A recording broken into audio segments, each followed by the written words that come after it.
Yo tout le monde, c'est Avant Céleste à l'appareil, je suis super content d'être avec vous. Aujourd'hui, vidéo sur le scorpion. Je sais que c'est une vidéo que vous attendiez beaucoup parce que c'est un signe qui est beaucoup demandé. Donc c'est le deuxième signe d'eau après le cancer. Donc le cancer c'est un signe cardinal qui commençait la saison de l'été. Là on rentre sur un signe qui est plutôt fixe, très très différent du cancer. Vous allez très vite le comprendre que ce n'est pas du tout la même énergie. C'est le signe, en fait, le scorpion, c'est le signe d'eau le plus, entre guillemets, entreprenant, le plus combatif des signes d'eau. Très clairement. Alors, le scorpion, déjà, c'est un signe qui d'eau, vous le savez. C'est un signe qui est froid et humide. Donc, je répète, pour ceux qui n'ont pas vu les autres vidéos, froid, ça veut dire que c'est quelqu'un qui va être plutôt passif, et humide ont tendance à s'adapter aux situations. Sec, on impose, humide, on s'adapte. Voilà, tout simplement. Parce que c'est un signe d'eau, c'est normal. Insipide. Insipide, c'est-à-dire que c'est un signe qui est sans saveur, qui est fade un peu. Insipide, c'est que ça n'a pas de saveur, vous voyez. Et ça représente très bien le scorpion, vous allez très bien comprendre pourquoi. C'est un signe féminin, nocturne et fixe, comme on se l'est dit. Alors, on va rentrer un peu plus en détail. Signe fixe, donc c'est un signe qui est stable et continu. C'est un signe qui est extrêmement stable, extrêmement, je veux dire, continu et déterminé. Le signe du scorpion, c'est des signes qui sont passionnés, mais quand ils sont passionnés, ils sont capables de tout abandonner pour leur passion. Je vous ferai un jour une vidéo sur le film Batman, enfin le dernier, qui représente très bien le signe du scorpion. Donc signe extrêmement stable, extrêmement endurant sur le long terme. Alors maintenant on va passer aux planètes.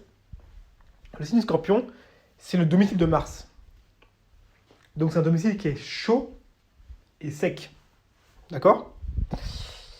Donc le domicile de Scorpion, c'est un domicile de combat. C'est un domicile de conflit, de confrontation, de désir.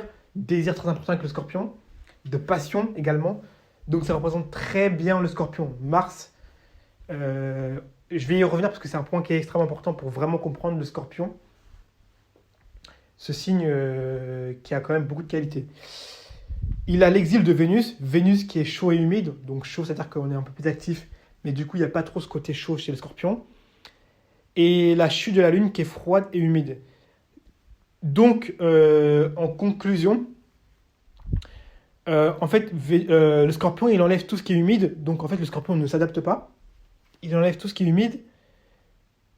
Et pour représenter le scorpion, ce sera un endroit qui est sec, avec aucune humidité et avec une force fixe directe. D'accord? Donc, je répète, un endroit sec, on impose. Pas d'humidité, donc on ne s'adapte pas. Et une force fixe, donc qui est continue sur le long terme. Et directe, par Mars. Moi, ce qui me vient en tête, comme ça, pour représenter comme je l'ai fait avec les autres signes, vous pouvez vous asseoir, je vais vous le dire, c'est une plante carnivore. Pourquoi une plante carnivore, me direz-vous? La plante carnivore, c'est une plante toute simple en fait. C'est une plante, il peut rien se passer. C'est-à-dire qu'en fait, c'est une plante qui va pas. C'est pas un chien fou, il va pas attaquer tout et n'importe quoi. Il peut rien se passer. Pendant longtemps, vous pouvez penser que c'est une plante tout à fait normale. Je crois que c'est une plante qui a la bouche ouverte, donc il peut rien se passer. Vous allez vous poser. Il y a un insecte, on va prendre un insecte. Il y a un insecte, j'arrive plus à parler. Il y a un insecte qui va se poser 2 secondes, même pas, une seconde et demie, et d'un coup, la bouche va se refermer. Et donc là, vous comprenez l'énergie de Mars, l'énergie puissante, parce que le scorpion en fait, pour que vous compreniez bien, c'est un signe qui n'est pas trop dans le côté de parler ou de discuter en fait. C'est pas un signe qui veut parler avec les gens ou discuter. C'est un signe qui ressent énormément les choses. Et ça, je l'ai vu encore plus dans le film Batman. Je vais vous le répéter, mais je vous ferai une vidéo sur ça, à quel point je suis choqué à quel point il représente le scorpion en fait. C'est un signe en fait qui n'est pas du tout dans le côté parlotte, du tout dans le côté où on va discuter. C'est un signe qui a pour domicile Mars. Un signe qui a pour domicile Mars, c'est un signe qui a le combat en lui, qui a le côté. On rentre dedans. Je vous ferai une vidéo sur la différence entre le bélier et le scorpion pour que vous compreniez bien la différence comment s'exprime Mars dans ces deux signes-là.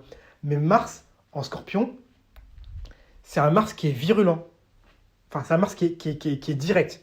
C'est un Mars qui est précis et c'est un Mars qui ne parle pas en Scorpion. C'est un Mars qui ressent les choses, passionné parce que c'est un signe d'eau.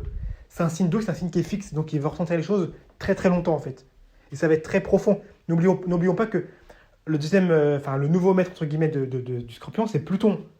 Pluton, planète obscure, avec ce côté ombrageux, sombre, ce côté où on n'arrive pas à saisir ce que c'est, de transformation. Vous voyez, c'est un peu ce côté mystérieux. Voilà, mystérieux. Le Scorpion, c'est le mystère. C'est le mystère. Donc forcément, un Scorpion, quelqu'un qui est Scorpion, c'est pas quelqu'un qui va aimer beaucoup parler. On n'est pas sur un signe de la Balance ou sur un signe du Gémeaux. Ou voilà, on n'est pas sur un signe qui aime parler pendant 20 ans. On est sur un signe qui ressent les choses et qui agit. Le Scorpion agit. Je répète, le Scorpion agit. On n'est pas sur un signe qui va parler. C'est ce qui fait la différence entre la Balance et le Scorpion d'ailleurs. Hein. Parce que la Balance, là où la Balance hésite, le Scorpion agit. La Balance hésite beaucoup trop. Le Scorpion, lui, il n'hésite pas. Le Scorpion, il a pour domicile Mars. Avec Mars, on n'hésite pas. Hein. Avec Mars, on agit. J'espère que j'étais assez clair sur ce point-là.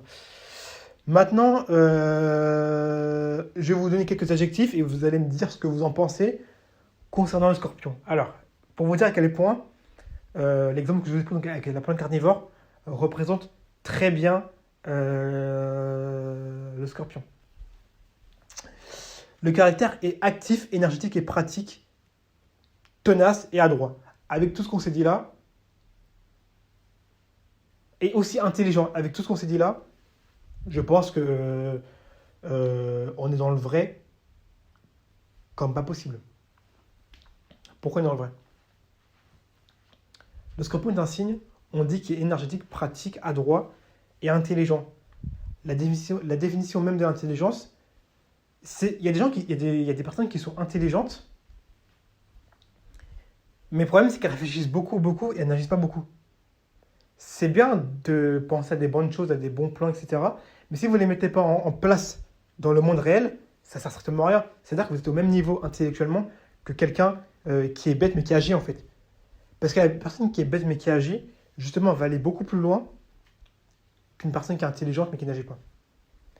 Et dans le Scorpion, il y a cette force d'intelligence qui est très très développée. Parce que le Scorpion, le Scorpion, je ne dis pas que non plus c'est le signe le plus intelligent du zodiaque. Il peut faire des erreurs. Mais même s'il fait des erreurs, au moins il agit. Au moins il se dit, d'accord, je vais agir, je vais faire ci, je vais faire ça. Je vais peut-être me tromper, je vais peut-être faire une erreur, mais c'est pas grave. Parce que celui qui agit est toujours plus proche de la vérité que celui qui n'agit pas. La Balance, c'est un signe qui est aussi très intelligent. Un signe très très intelligent, le problème c'est que la Balance tergiverse trop. La Balance hésite beaucoup trop. Il y a des moments où l'hésitation fait que la Balance ne fait pas d'erreur. Certes, mais il y a des moments où l'hésitation fait que la Balance manque des opportunités. Là où le Scorpion les aurait saisies. Vous comprenez ? C'est deux points de vue, mais le Scorpion est un signe quand même très intelligent, il faut le dire. Donc forcément, avec un signe comme ça, on peut gagner de l'argent et atteindre la célébrité. Pourquoi ? Parce que c'est un signe qui est très très tenace, c'est un signe qui est très passionné. Il est passionné. Quand un Scorpion il a épousé une profession ou n'importe quoi, il va jusqu'au bout. C'est un signe qui est très passionné par ce qu'il fait et par ce qu'il aime. C'est un signe, c'est vraiment le signe tout ou rien. C'est la planète de Pluton. C'est tout ou rien avec le Scorpion. Tout ou rien. Il n'y a pas d'entre-deux avec le Scorpion. Forcément, il est courageux. Il est courageux et il peut subir beaucoup de souffrance. Le Scorpion peut subir beaucoup de souffrance parce que c'est un signe en fait qui a Mars pour domicile, donc c'est un signe qui est extrêmement indépendant. Vous allez le voir si vous regardez un jour Batman, je vous ferai une vidéo dessus. C'est un signe qui est ultra indépendant. Ultra indépendant. C'est un signe que quand il a épousé quelque chose, il y va jusqu'au bout. Et c'est un signe qui est prêt à endurer toutes les pires. Le Scorpion, si vous voulez, a déjà le côté destruction en lui. Il a déjà le côté mortifère, mort, autodestruction en lui. Il est relié à Pluton, il est relié à la maison 8. Donc il a déjà la mort en lui. Le scorpion a la mort en lui. A la mort en lui. Il a la mort, mais aussi, il a aussi la vie en lui. C'est ça qui est beau avec ce signe. C'est vraiment beau. Il a la mort en lui, mais il a aussi la vie en lui, parce que c'est le signe qui représente également la procréation, etc., et la reproduction. Donc c'est un signe qui a la mort, mais qui a aussi également la vie en lui. C'est un signe qui parle vraiment de transformation. C'est beau. Ouais, il est prudent et après il est mystérieux, bon ça vous le saviez déjà. Et c'est un signe qui quand même... Les gens pensent que le scorpion parfois est un peu peut-être réservé ou voilà. C'est pas qu'il est réservé. C'est comme je vous ai dit, le scorpion ne parle pas pour rien. Le scorpion ne parle pas pour rien. Et le scorpion quand il parle, c'est vraiment pour un truc précis, pour avoir des informations. Mais il va jamais parler avec vous pour parler comme ça. Je vous expliquerai la différence avec le bélier. Pourquoi le bélier, il est beaucoup plus dans la parlotte, il est beaucoup plus dans le côté je parle avec les autres, je suis sociable, etc. Le bélier a une énergie différente. Il a le soleil en domicile, c'est un signe de feu, c'est un signe cardinal, donc ça n'a rien à voir en termes d'énergie avec le scorpion. Et c'est un signe qui est diurne, donc c'est un signe où, qui vous parle du lever du soleil. Donc ça n'a rien à voir avec le scorpion. Je vous en ferai une vidéo dans tous les cas pour vous expliquer profondément la différence. Donc le scorpion, c'est un signe, on peut le dire, tenace, mystérieux, c'est un signe qui ressent beaucoup de choses. C'est ça qui ressort. Il ressent beaucoup de choses. Maintenant, je vais vous parler des aspects un peu négatifs en termes de caractère du scorpion. Et en vue de ce qu'on s'est dit, on va voir si effectivement c'est plutôt correct. Alors, on a un caractère qui est plutôt vindicatif, violent, traître, jaloux, méchant, cruel, injuste. Ça fait beaucoup quand même de défauts quand même. Irritable, impatient, coléreux, sauvage, gourmand, sensuel, hargneux, sombre, méfiant, brutal, grossier. Ça fait quand même beaucoup... Et encore, je n'ai pas fini. Ça fait quand même beaucoup d'adjectifs négatifs. Effectivement, il y a de ça aussi chez le scorpion. Pourquoi violent, traître, jaloux, méchant, cruel? Quand on pense à la plante carnivore, la plante, elle pourrait faire preuve de pitié. Quand elle voit un petit papillon se poser l'espace d'1 seconde et demie juste pour reprendre de l'énergie et pour repartir, elle pourrait se dire bon, il faut faire la part des choses, il ne faut pas être que dans le conflit, on peut la laisser repartir. Non, non, non, non, non. La plante, la plante déjà ne réfléchit même pas. La plante est dirigée par Mars. Mars ne réfléchit pas. Mars agit. Mars, c'est vraiment l'action. Donc, quand vous avez quelque chose qui arrive dans la bouche, vous la fermez entre guillemets et vous la mangez.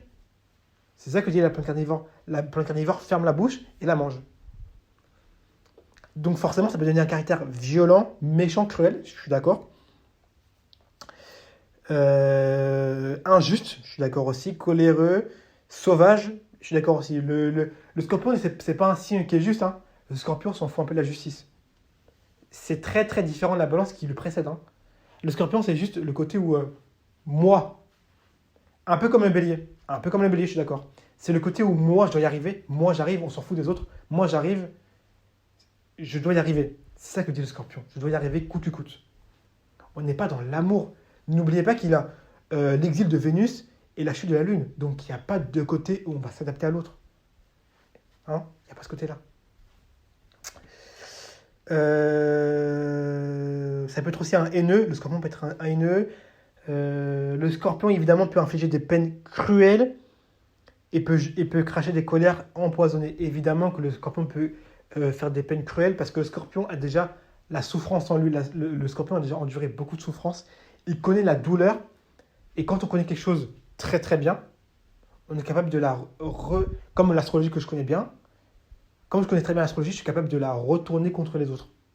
Et bien là, c'est ce que fait également le scorpion. Quand on connaît très bien un sujet, on est capable de l'utiliser pour nous contre les autres. Pour survivre.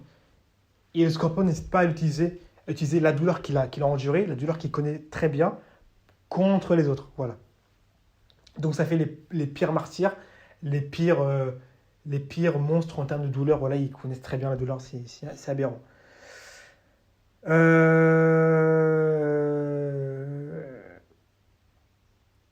Et il sait également comment assouvir ses haines profondes et mortelles. Forcément, c'est un signe qui ressent énormément la chose. Relié à Pluton et à Mars, c'est un signe qui peut avoir de très très très grandes haines. Ça, c'est normal. Maintenant qu'on a vu ça, comme d'habitude, vous allez fermer les yeux, vous allez penser à une pièce dans votre maison qui représente l'énergie du scorpion. Je vais vous dire ce que c'est. Je vous laisse 2 secondes pour réfléchir. Et moi, je vais vous dire ce que c'est. J'en ai à peu près 3-4. Voilà, 3-4. C'est bon, vous avez vu? Vous avez trouvé? Bon, vous mettrez en commentaire. Je vais vous dire ce que c'est comme pièce qui représente très très bien le scorpion. Premièrement, les toilettes. Alors, je vous dis, ce ne sera pas gay. Hein. Ce ne sera pas gay, voilà, ce ne sera pas joyeux. Je vous le dis direct. Les toilettes. Les toilettes représentent très bien le scorpion. Pourquoi? Pourquoi? Parce que les toilettes, c'est un lieu où on y va pour des besoins. C'est un lieu qui nous parle également d'organes, des organes de reproduction. Parce que c'est que comme ça qu'on peut expulser les déchets qu'on a en nous. Donc ça nous parle d'organes de reproduction. Forcément, ces choses-là, ça représente très bien le scorpion. Le scorpion, n'oublions pas, hein, ça représente anatomiquement, le scorpion représente nos organes de reproduction. Donc, on est dans le sujet à 100%. Donc, ça nous parle des organes de reproduction dans les toilettes. Ça nous parle le fait d'expulser un déchet en nous. Ça représente très bien le scorpion. Le scorpion est vu, en fait, si vous voulez, le scorpion, souvent, il est mal aimé. C'est le mal aimé du zodiaque. Il est vu comme quelqu'un d'indépendant, solo, qui ne parle pas, nocturne, tenace. Voilà, c'est pas le, on n'est pas sur la balance. La balance, c'est un des signes le plus aimé du zodiaque. Avec le Sagittaire. Mais le scorpion, c'est pas un signe qui est aimé globalement de par les gens. Hein. De par les gens, c'est pas un signe qui est franchement aimé. Donc, on a un signe qui nous parle, entre guillemets, aussi de déchets. On nous parle de déchets, d'énergie un peu ombrageuse, ombre. On expulse parfois quand on va aux toilettes, on expulse des choses. On ne sait pas trop ce que c'est, voilà. Même moi, j'ai du mal à en parler. Donc forcément, ça nous parle d'énergie un peu sombre, un peu bizarre. Vous voyez ce que je veux dire? C'est une énergie un peu sombre. Et voilà. Ça représente très bien le scorpion. La poubelle représente également aussi beaucoup le scorpion.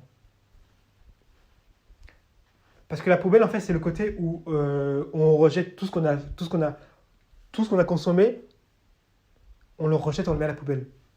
En fait, le scorpion, c'est un peu le mal-aimé du zodiaque. Hein.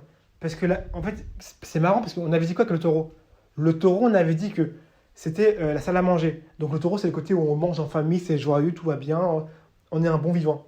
Le scorpion, qui est le signe opposé du taureau, dans le scorpion, une fois qu'on a fini de manger, on expulse tous les déchets dans la poubelle. Et le scorpion représente très bien cette énergie-là. Le scorpion, c'est le côté où ça représente aussi la maison 8. La maison 8, c'est l'argent, mais pas le même argent que la maison 2 qui est reliée au taureau. La maison 8, c'est l'argent de par les héritages, donc de par la mort.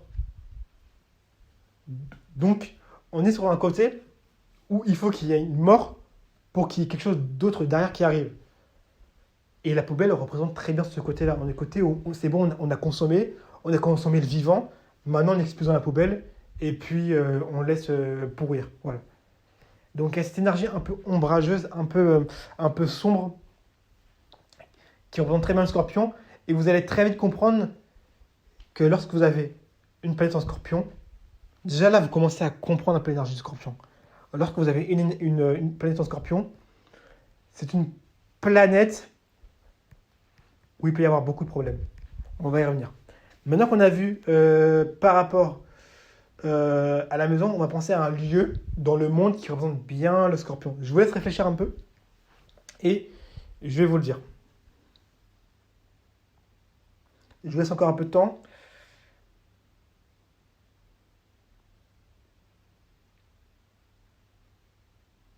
Voilà.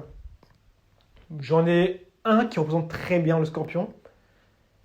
C'est les marécages. Pour moi, les marécages, vous voyez dans la forêt, les marécages un peu humides, dans les forêts un peu où il fait froid, Pas froid, mais c'est humide, c'est noir, on voit pas trop ce qui se passe, c'est sombre, c'est des marécages où parfois il peut y avoir des serpents, des animaux, il y a beaucoup d'animaux qui sont des animaux rampants. Ça représente le scorpion très très bien en fait. Très très bien. Le scorpion, vous voyez, c'est sombre, on ne sait pas ce qui se passe dans les marécages. Parfois, vous voyez, dans des eaux, dans des marécages, dans des marais, l'eau, on ne voit pas ce qu'il y a à l'intérieur. On ne sait pas ce qui se passe. C'est sombre, on ne voit rien. Ça fait peur aussi, hein. On se dit, mais si on va à l'intérieur, qu'est-ce qui se passe? Le scorpion, ça peut être aussi également, vous voyez dans la mer, plus vous allez en profondeur, plus la mer devient sombre. Enfin, il n'y a plus de lumière forcément, parce que le soleil, il n'arrive pas à pénétrer tout au fond de l'eau, et ça devient tout noir. Ça peut aussi représenter le scorpion. Bon, enfin, mon exemple sur les marécages, le marécage représente très bien le scorpion. Donc les marécages, vous voyez, c'est sombre, ça fait peur, et on se dit dans ce genre de lieu-là, c'est seul le plus fort qui gagne. Donc là, il y a le côté martien, il y a le côté où si je ne me bats pas, je suis mort. Si je ne suis pas le premier à frapper, je suis mort. Si j'hésite comme la balance, je suis mort. Donc forcément, il y a cette énergie de Mars combatif, il n'y a pas l'amour de Vénus, il n'y a pas le côté sensible de la Lune. Et forcément, ça représente très bien l'énergie scorpionique. Comme autre endroit, je peux penser, on va dire, une cheminée. Dernier point, une cheminée pour représenter bien le scorpion. Une cheminée, c'est sombre, c'est noir, on ne voit pas ce qu'il y a à l'intérieur. C'est juste pour cracher, entre guillemets, c'est juste pour mettre du feu, de la fumée. C'est de l'action vive. Honnêtement, je préfère mon exemple sur les marécages. Ça représente beaucoup mieux le scorpion, mais les cheminées aussi également, c'est pour penser le scorpion. Je le prends aussi. Maintenant qu'on a vu, maintenant que vous avez bien saisi l'énergie du scorpion, vous voyez, cette série de vidéos sur l'énergie, pour la ressentir, c'est vraiment une série pour vous dire, voilà, depuis des années, déjà on vous a dit des conneries, entre guillemets, sur le soleil. Enfin, on vous a fait croire que le soleil, c'était l'identité de la personne. Enfin, oui, c'est l'identité, mais l'ascendant est beaucoup plus important que le soleil. J'espère que vous êtes d'accord avec ça. Premièrement. Deuxièmement, le scorpion, avant vous disiez, oui, le scorpion c'est un signe, voilà, c'est un signe, on vous disait quoi? On vous disait c'est un signe sombre, voilà, mystérieux, voilà, on vous disait des choses un peu comme ça, méchant peut-être. Ouais, des adjectifs comme ça. Ok, vous aviez beaucoup d'adjectifs pour caractériser le scorpion, mais au fond, vous ne ressentiez pas vraiment l'énergie du scorpion. Le but, c'est que vous ressentez l'énergie du scorpion, parce que si vous ne ressentez pas l'énergie, vous n'arriverez jamais à interpréter un thème. Je vais vous donner un exemple. Maintenant qu'on a ressenti l'énergie du scorpion, je vais vous donner des exemples de planètes. Je prends Vénus. Pourquoi Vénus est en exil dans le signe du scorpion maintenant qu'on s'est dit tout ce qu'on s'est dit aujourd'hui? C'est très simple. Vénus, on a dit que c'était... Vénus est dans un signe, si on pense à ce que j'ai dit, plante, carnivore, poubelle, toilette, marécage, cheminée. Donc Vénus est dans une énergie comme ça. Vénus est dans une énergie comme cela.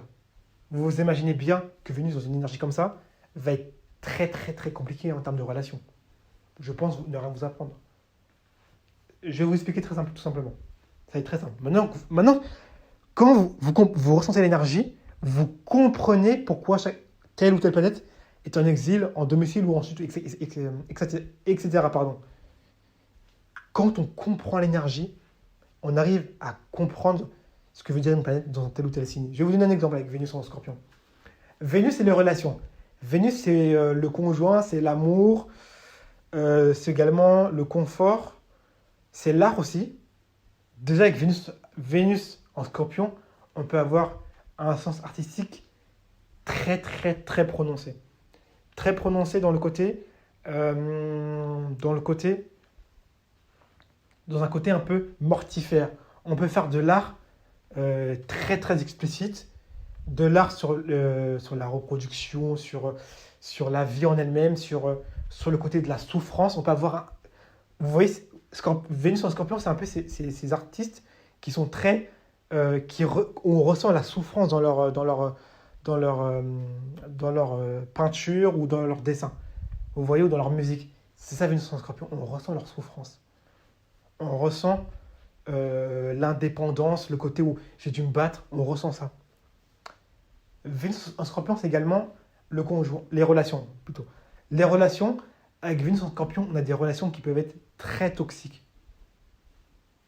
Vénus en Scorpion, on peut avoir des relations où du jour au lendemain, ça peut se terminer. Du jour au lendemain, je me barre. Vénus en Scorpion, ça peut aussi mener à l'adultère. Ça peut aussi mener à l'adultère. Vénus en Scorpion, ça peut mener à l'adultère très clairement. Je vous en fais un dernier. On a pensé aux toilettes, on a pensé aux poubelles et aux ordures.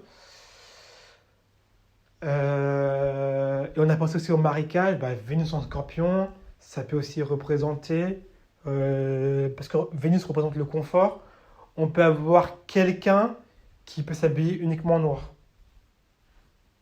Là, vous allez me dire, mais pourquoi, comment ça, pourquoi qu'en noir? Parce que Vénus est dans un signe très sombre, dans un signe qui ne nous parle pas trop de lumière, dans un signe, repenser au marécage, c'est sombre. Repenser aux toilettes, c'est quelque chose d'assez sombre, d'assez, voilà. La poubelle, à l'intérieur, c'est sombre. C'est quelque chose de... On ne sourit pas. N'oubliez pas que c'est aussi la débilité de Vénus et de la Lune. Ce n'est que de l'indépendance. Donc avec Vénus en Scorpion, on peut avoir quelqu'un qui peut avoir un style assez gothique, assez sombre. On peut avoir quelqu'un aussi dans la relation qui peut être assez entreprenant. Dans la relation, Vénus en Scorpion aime diriger. Il aime dire aux autres, voilà, on va dans telle direction, c'est moi qui décide. Il aime prendre le leadership. Hein. N'oubliez pas que Mars est en domicile. Mars est indépendant. Voilà. Donc vous voyez que quand on comprend les choses, quand on comprend le signe, l'essence même du signe, on comprend vraiment tel ou tel placement, ça devient un jeu d'enfant. Ça devient un jeu d'enfant. Voilà. C'est la vidéo que je voulais vous faire aujourd'hui. Je vais continuer après avec les Sagittaires. Évidemment, nous on avance. Et puis, à la prochaine.